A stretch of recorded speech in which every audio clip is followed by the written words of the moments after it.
Hi, hello everyone. Welcome back to Homeschooling. If you are watching for the first time, please subscribe our channel and press that notification bell for more interesting videos. Today in this video, let's see 10 lines on summer season.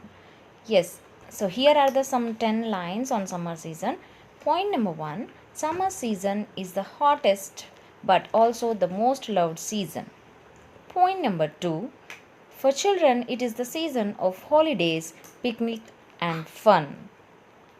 Point number 3, people wear lighter and cooler clothes in the summer season due to heat. Point number 4, during summer season we get to eat watermelons, grapes, mangoes.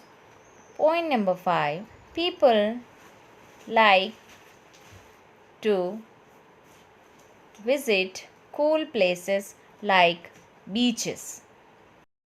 Point number 6, people like to use cooler refrigerator for getting coolness.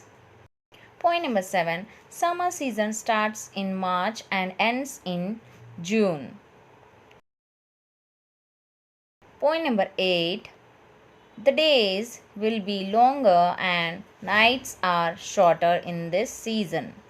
Point number 9, people wear cotton clothes in this season. Point number 10, summer is the fun season and I like this season so much. So yes, these are the 10 lines on summer season. I hope you guys like these 10 lines and I hope you like this video also. So please do hit the like button and subscribe the channel, and by subscribing please support us guys. So thank you for watching. Take care and share our videos with your friends and family. Bye.